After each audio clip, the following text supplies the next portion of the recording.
Hello guys, welcome back to my channel. তো কেমন আছেন সবাই? আশা করি আল্লাহর রহমতে অনেক ভালো আছেন। তো আলহামদুলিল্লাহ আমিও ভালো আছি।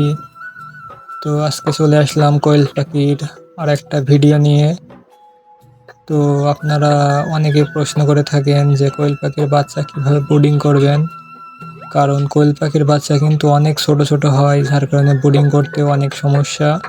তো অনেকের বাচ্চা ব্রুডিংয়ে মারা যায়। তো কয়েকটা ভুলের কারণে বাচ্চা বোর্ডিংয়ে মারা যায়। তো সেই সবগুলো বিস্তারিত আলোচনা করব আজকের ভিডিওয়। তো আমার বাচ্চাগুলো দেখতে পারছেন। তো আমি এইমাত্র বাচ্চাগুলো ইনকিউবেটর থেকে বের করলাম। তো বাচ্চাগুলো দেখুন কত সুস্থ সবল, হেলদি এবং খড়খড়া হয়ে গেছে। তো আপনারা অনেকে এই যে ভুলটা করে থাকেন সেটা হলো বাচ্চা একটু গা শুকানোর আগেই বুডারে দিয়ে দেন। তো এর ফলে কিন্তু বাচ্চাগুলো মারা যায়, কারণ বাচ্চাগুলো যখন পুরো খড়খড়া হয়ে যাবে, তো বাচ্চা উঠার পর কিন্তু ইনকিউবেটরে 24 ঘন্টা পর্যন্ত রাখা যায়। 24 ঘন্টা রাখার প্রয়োজন পড়ে না আর কি। তো যারা বোর্ডিং করেন, তো 7-8 ঘন্টা বা 10 ঘন্টা বোর্ডিং ইনকিউবেটরের ভিতর রাখলেই বাচ্চাগুলো মোটামুটি শুকিয়ে যায়। তারপরে বাচ্চাগুলোকে বুডারে ছেড়ে দিলে বাচ্চাগুলো দৌড়াদৌড়ি করবে এবং খাবার পানি নিজে থেকেই খেতে পারবে। তো আমি বুডারটা কিভাবে তৈরি করেছি দেখেন। তো আমি একটা শীট দিয়ে দিয়েছি গোল করে। তো আমার যেহেতু 130 থেকে 35 পিস বাচ্চা বোর্ডিং করব, যার কারণে একটু জায়গাটা বাড়িয়ে দিয়েছি।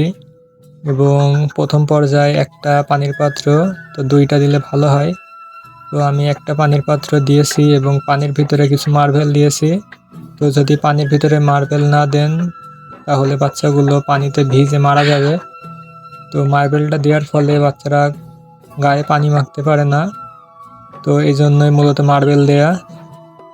তো চেষ্টা করবেন পানির পাত্রটা যতটা সম্ভব ছোট এবং নিচু দেওয়ার। তো এই যে বোতল লাগানো যে পানির পাত্রগুলো, এগুলো বিভিন্ন মাপের পাওয়া যায়। তো আমারটা কিন্তু একটু বড়। তো আমি এখন একটা ছোট পাত্র আনবো, কারণ বড় পাত্রে বাচ্চাগুলো প্রথম পর্যায়ে খেতে পারবে না। যখন বাচ্চাগুলোর বয়স 10 দিন মতো হয়ে যাবে, তখন বড় পাত্রে পানি দিলেও আশা করা যায় কোনো সমস্যা হবে না। তো বাচ্চাগুলো এখন যেহেতু অনেক ছোট, কারণ কোয়েল পাখির 2টা বাচ্চা সমান মুরগির একটা বাচ্চা বললেই চলে। তো এত ছোট, তো ভিডিওটাতে বাচ্চাগুলো হয়তো বা অনেক বড় দেখা যাচ্ছে, কিন্তু আসলে বাচ্চাগুলো অনেক ছোট। তো সেজন্য আপনাদের ছোট একটা পানির পাত্র দিতে হবে এবং পানিতে আপনাদের একটা মেডিসিন ইউজ করতে হবে। ওষুধটার নাম হলো লাইসোভিট। তো লাইসোভিট দিলে বাচ্চাগুলোর নাভি তাড়াতাড়ি শুকিয়ে যায় এবং বাচ্চাগুলো সুস্থ সবল থাকে এবং রোগ প্রতিরোধ ক্ষমতা বৃদ্ধি পায়, যার কারণে মূলত লাইসোভিটটা দেয়া। আর যারা অল্প বাচ্চা বোর্ডিং করছেন, তারা চাইলে লেবুর রস এবং অল্প পরিমাণ চিনি পানিতে মিশিয়ে সেই পানিটা বাচ্চাদেরকে এক একদিন অথবা 2 দিন দিতে পারেন। তো এতেও কোনো সমস্যা হবে না ইনশাআল্লাহ। তো লাইসোভিটটার দাম হলো 80 টাকা। তো এক এক জায়গায় এক এক রকম দাম, তো জায়গা ভেদে দাম কম বেশি হতে পারে। তো আমার এইখানে 80 টাকা। তো আপনারা চেষ্টা করবেন লাইসোভিটটা খাওয়ানোর, এতে আপনাদের বাচ্চাগুলো সুস্থ সবল থাকবে ইনশাআল্লাহ। তো আর আপনারা বাচ্চা অনুযায়ী জায়গা যেমন প্রয়োজন তেমন দিবেন, কারণ অল্প বাচ্চা হলে বেশি বড় জায়গা দেওয়ার প্রয়োজন নেই। এতে বাচ্চাগুলোর ঠিক মতো তাপ পায় না, যার ফলে বাচ্চাগুলোর ঠান্ডা লেগে যেতে পারে এবং পাখা ঝুলে মারা যেতে পারে। তো যার কারণে সবসময় চেষ্টা করবেন যথাসম্ভব বড় জায়গা না দেওয়ার, বাচ্চার পরিমাণ বুঝে জায়গা দেওয়ার। তো এই ছিল বোর্ডিং ঘরের কিছু তথ্য। তো আপনারা প্রথমত জায়গাটা ঠিক করবেন। তো বাচ্চা অনুযায়ী জায়গা যতটা প্রয়োজন হয় ততটা দিবেন এবং পানির পাত্র সবসময় ছোটোটা দেওয়ার চেষ্টা করবেন এবং পানির পাত্রের ভিতরে মার্বেল দিবেন এবং লাইসোভিট ইউজ করবেন এবং চেষ্টা করবেন হিট দেওয়ার। তো বাল্বটা আপনারা বাচ্চাদের থেকে মোটামুটি 1 বিঘের উপরে লাগিয়ে দিলেই হবে ইনশাআল্লাহ। তো যেন বেশি তাপ না হয় অথবা তাপ কম না হয় এদিকেও খেয়াল করবেন। তো দেখবেন বাচ্চাগুলো ছড়িয়ে ছিটিয়ে আছে নাকি এক জায়গায় দলা হয়ে আছে।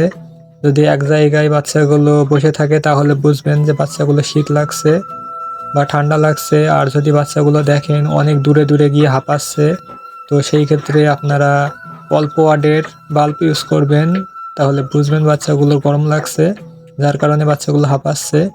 তো এইভাবে আপনারা বোর্ডিং করতে পারেন। তো যারা প্রথম তারাও 2-1 বার বাচ্চা বোর্ডিং করলে ইনশাআল্লাহ অনেক কিছু শিখতে পারবেন। তো প্রথম পর্যায়ে হয়তো বা বাচ্চা মারাও যেতে পারে, তো চেষ্টা করবেন সবসময় বাচ্চাগুলোর খেয়াল রাখার। তো বাচ্চা মারা যাচ্ছে কিনা অথবা বাচ্চা ভিজে গেছে কিনা, অথবা অনেক সময় বাচ্চা অনেক বাচ্চা একসাথে দিলে বাচ্চা দৌড়াদৌড়ি করার ফলে কোনো একটা বাচ্চা অন্য বাচ্চাগুলো পাড়া দিয়ে দেয়, তো এভাবে কিন্তু বাচ্চা মারা যায়। তো সব বিষয়ে খেয়াল রাখবেন এবং 2-1 বার আপনারা বোর্ডিং করার পরে এমনিতেই বোর্ডিং কীভাবে করতে হয় শিখে যাবেন এবং বাচ্চাদের কখন কি প্রয়োজন সেটাও শিখে যাবেন ইনশাআল্লাহ। তো সকলে ভালো থাকেন, সুস্থ থাকেন, আর আমার বাচ্চাগুলোর জন্য দোয়া করবেন। আর যারা আমার চ্যানেলে নতুন তারা অবশ্যই চ্যানেলটা সাবস্ক্রাইব করবেন। আর আপনাদের পোষা প্রাণীর আমার পোষা প্রাণীর সকল আপডেট পেতে আমার চ্যানেলটা সাবস্ক্রাইব করে আমার পাশেই থাকবেন। তো সকলকে ধন্যবাদ। আসসালামু আলাইকুম রহমতুল্লাহি ওয়া বারাকাতুহু।